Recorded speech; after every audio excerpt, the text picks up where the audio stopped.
spring. The first day of it is finally within sight, and a lot of gardeners in the area are thinking about gardening and getting the first seeds into the soil. I'm joined today with Jill Bishop, the Seed Exchange Coordinator, and we're talking about saving seeds today and exchanging them. We'll get to that a bit later. Why do we want to save seeds, Jill? I think that you want to save your own seeds for a lot of different reasons, but mainly it sort of gives you control and knowledge of where the seeds came from. So you have a good idea of how healthy they're going to be for you, the kind of conditions that they're good for growing in. And you have a good idea of where the seeds came from in the first place. So if they came from a local farmer or someone that you know, you're probably going to feel safer growing that food. Now, what sort of seeds are better for saving than others? If you want to save your own seeds, you need to plant heirloom seeds, or heritage, they're called as well, which means that they have not been modified in any way sort of scientifically, and they will grow the same food every single year. So if you have a special black Russian tomato, each year that you save the seeds, you'll keep getting a black Russian tomato. Now, is it only vegetable seeds we can save? No, you can save all kinds of different seeds. A lot of people grow their own flowers, and there's thousands of different varieties of those. Herbs, greens, all kinds of fruits such as eggplants and tomatoes as well. And we have a lot of seeds in front of us here. What are some of the varieties here, and why are they important?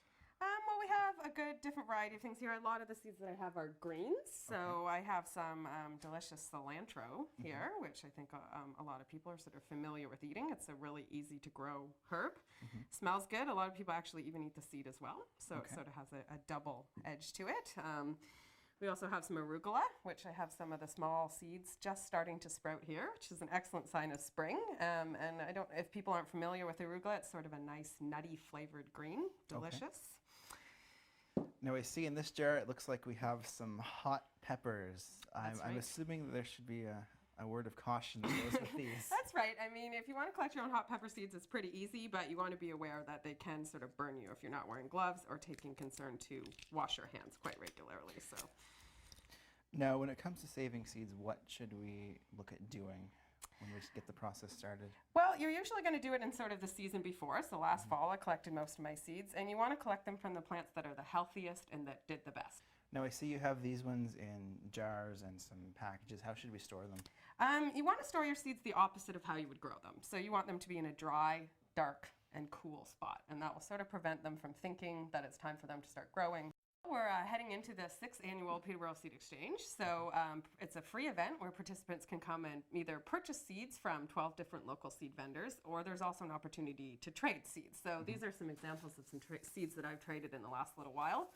People can just label them and all the information they have about, and then you can bring just one package and trade for another package. So say you had a lot of jalapeno peppers and instead you wanted to try this chili pepper, you can trade them. Or you could also pick one of these up for a small donation.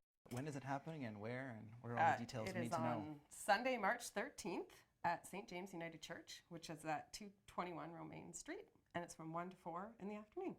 How can we get more information? If you need any more information or have any questions, you can get in touch with me, urbantomato@gmail.ca. Do you have any seeds for this plant right here, Jill? It's looking a little sad.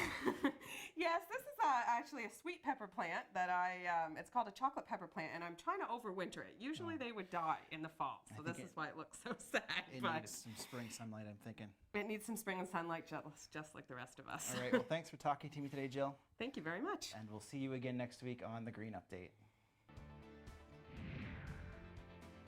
The Green Update is brought to you by Peterborough Transit. Come on board with our on-time services. If you have any questions about today's episode of The Green Update, call Peterborough Green Up at 745-3238.